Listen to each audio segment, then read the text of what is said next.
Hey, greetings, everyone. Lieutenant Colonel Alan West here, and welcome to another episode of the Live Free TV, sponsored by the American Constitutional Rights Union, theacru.org. I am the executive director. One of the things that is very perplexing for me is why are we allowing biological male athletes to compete against female athletes, especially when we had the incredible fight for Title IX. Every one of us knows about Riley Gaines and her stance, but I want to introduce you to another young lady that has taken a stance, this absurdity that is happening here to our daughters and to our granddaughters. Taylor Silverman is a former athlete and skateboarder who competed for over a decade and lost to a man who competed against her in the Red Bull Cornerstone competition.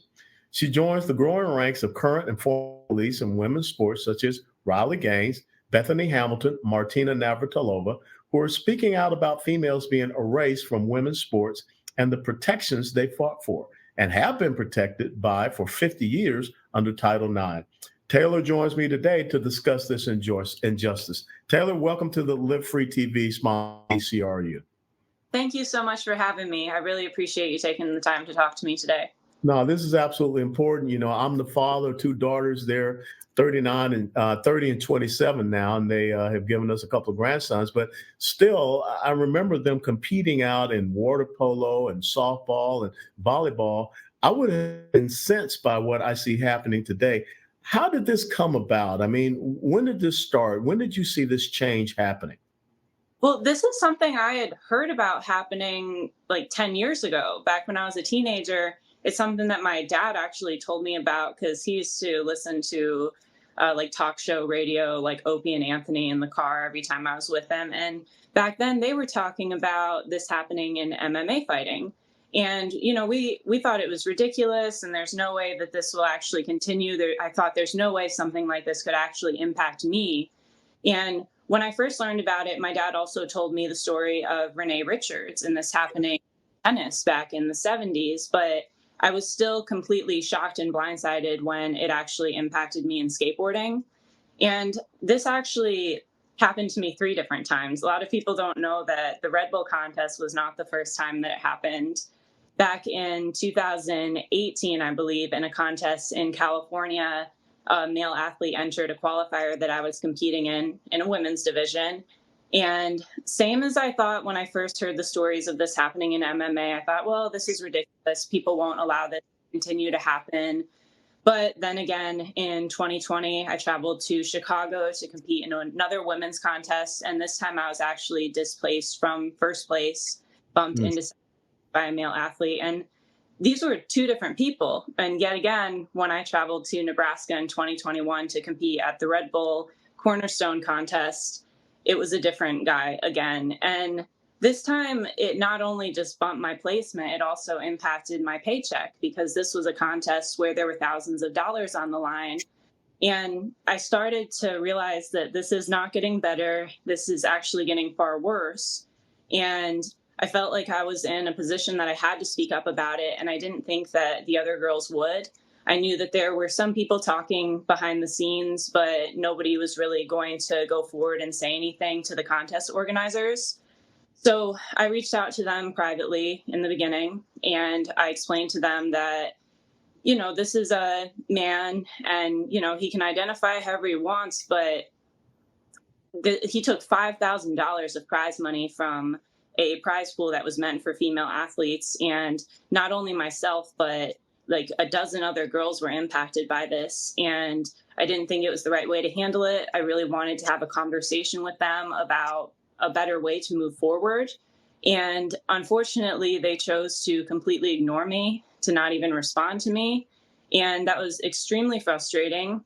So I decided to share my story, and I did so on social media. I just posted explaining what happened along with the email that I sent to Red Bull on my Instagram. And it very quickly gained a lot of traction and went pretty viral. And I realized that this was something that a lot of people were impacted by and cared about. And they were waiting for girls in my position to speak up and support. Do you find it very interesting that you don't hear any voices of the feminist community out there support about this? This is not a bigger issue than it should be. I have seen some voices of women who consider themselves feminists speaking out, but unfortunately, it's not the majority. I think the people who have really taken the lead on this issue are conservatives and parents and girls who have gone through this. And I wish that feminists would speak up, but unfortunately, a lot of feminists actually support the transgender identifying athletes, and they don't really care about how this impacts women. They've forgotten that people fought so hard for Title IX for girls to even have a place in sports, and that is being completely ruined by allowing male athletes into our spaces. And I hope that some of those women will change their mind and realize that this is actually detrimental for women. And you can support people if that's what you believe in regards to people identifying as trans, but it doesn't make it okay to take away opportunities from women. Mhm. Well, you hear a lot of people talk about the replacement theory. It seems to me that these biological males are replacing women in these sports. I mean, you look at William Thomas. I'm not going to use that other name. William Thomas, that jumped into the pool against Riley Gaines. He was ranked 462nd as a male swimmer, and all of a sudden he's at the top of the game on the female side. Just quote unquote blowing up records. What is that difference in your sport, in skateboarding, that a male skateboarder has over you? I mean, in skateboarding, just like other sports, males have extreme biological advantages. They're stronger, their reaction time is faster, they oftentimes are bigger, taller. In skateboarding, also, I think that like the shape of your hips and the angle that it puts on your knees when you're jumping and landing hard, women are more prone to injuries. We turn differently. There are so many factors, and then there's other things that impact all sports, like your heart size, your lung capacity, and the list goes on.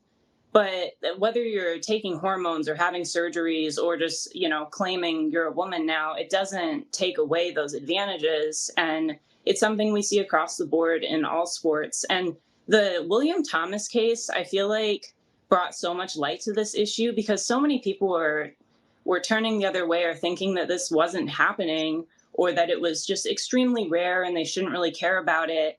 But Riley speaking up has inspired a lot of other girls who have gone through this to speak up, including myself. I saw her speaking up first, and it was a very scary position to be in because I knew that these so-called activists can be very vicious. They'll come after you. They'll try to ruin your life. But seeing her be courageous and stand for truth helped me realize that I could do that too. And Riley's a lot younger than me. I was like 26 or 27 when I spoke up. And I was thinking, young girls shouldn't have to advocate for themselves on this. No female athlete should. It should be the contest organizers who straight up say, nope, this isn't going to happen, or the NCAA, whoever it may be. But unfortunately, the girls are having to take a stand here and say something that is common sense, say something that most everyone is thinking but scared to say. And I don't know if it's cancel culture that makes people afraid or they don't want to be a public face. I know that I didn't, but here we are. And people, they need to use their voice. And it's people like Riley who have really helped a lot of people realize that they can, including me. What type of backlash have you received? Because I know when you talk to Riley Gaines, she's been physically assaulted. You read what happened to her out in San Francisco, where she was basically held hostage for about 4 hours out there, spat upon, things of this nature. What has happened to you? Luckily for me, most of the backlash has been online, and it ranges from bullying to death threats. But in real life, I've received nothing but support. And online, it's been mostly support as well. But there are people who live in like online echo chambers where they really think that this is a popular opinion to support men and women's spaces. And they don't have facts on their side. They don't have good arguments. So they resort to bullying. They resort to name calling. People have threatened to like dox myself or family members. And that's a scary position to be in. But I've really had to put my trust in God that I will be protected on this journey, and like a lot of positive things have come from it. So I try to focus on that. Well, it's amazing to me because, a lot of these young women, you talk to Riley, I mean, never really cared about politics, never read the Constitution. And all of a sudden, you guys are being drawn into something because the left is pushing an ideological right over, really common sense and a right that you all have fought for and is protected, like you say, under Title IX. But now all of a sudden, it seems these organizers and others are jumping on board. And I just recently saw where the United States Olympic Committee, the boxing association, is going to allow for biological males to compete against females as we go up towards the Olympics. How does I mean, help us to understand, how can this make any sense? It doesn't make any sense, and I think they get away with it by lying about it and claiming it's not really happening, or telling people that if they speak up, something bad will happen to them. But it is completely nonsensical. There is nothing that makes sense about it. It's ridiculous.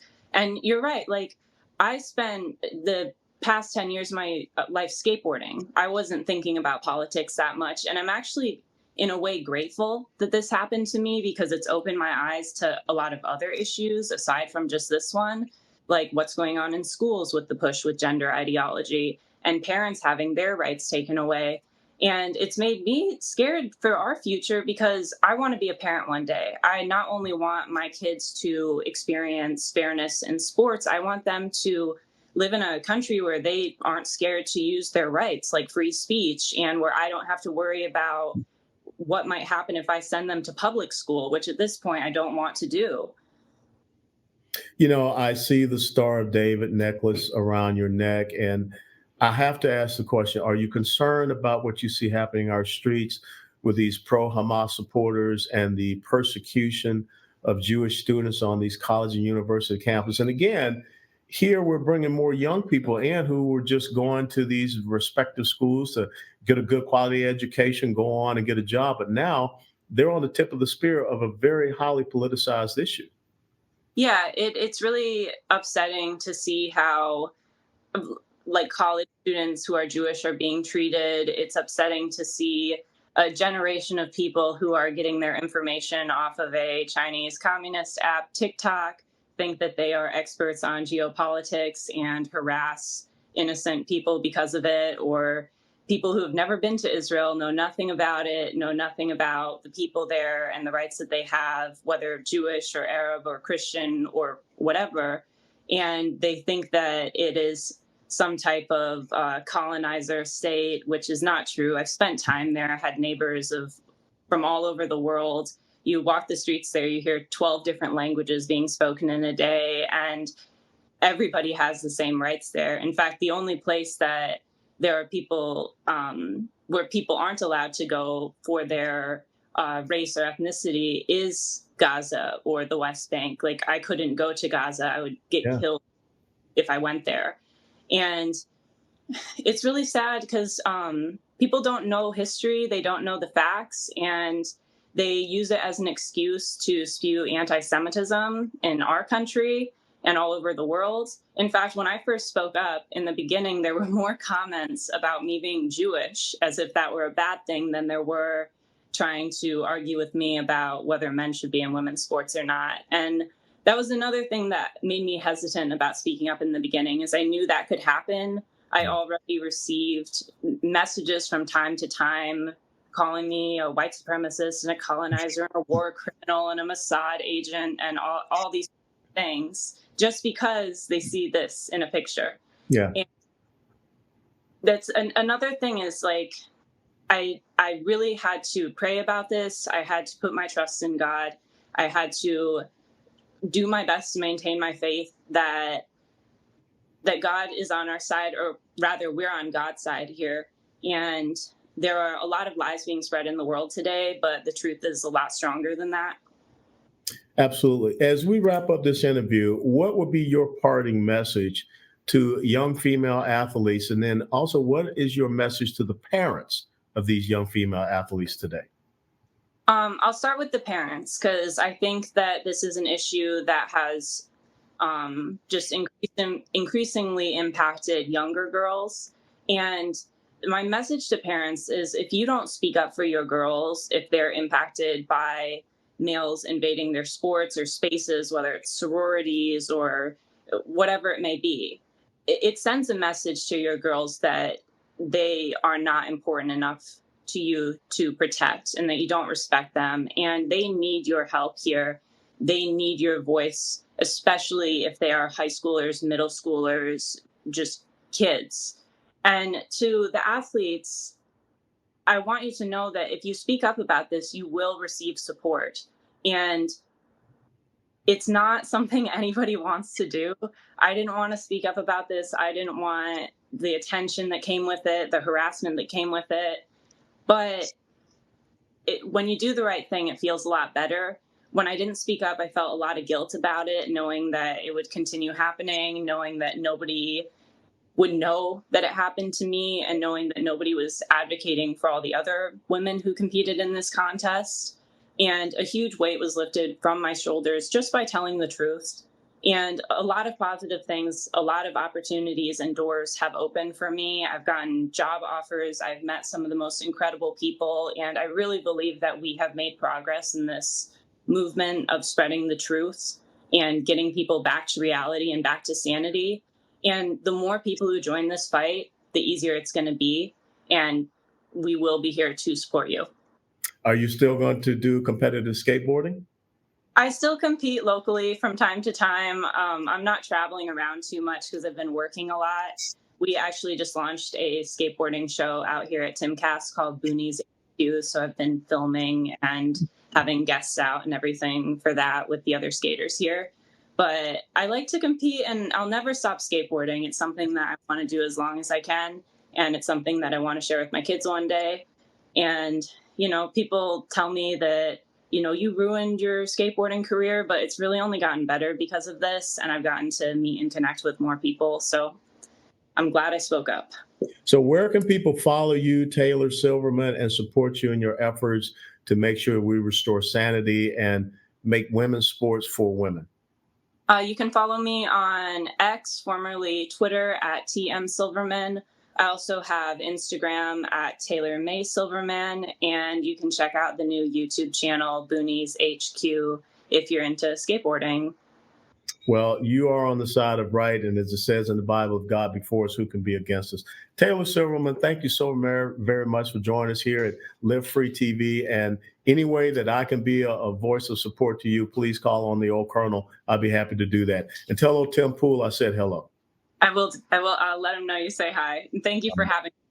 Thank you for being on. God bless you. And thank you all for watching this episode of Live Free TV, sponsored by the American Constitutional Rights Union, where we believe that your constitutional rights are more important than the left's ideological rights. God bless you all. Take care.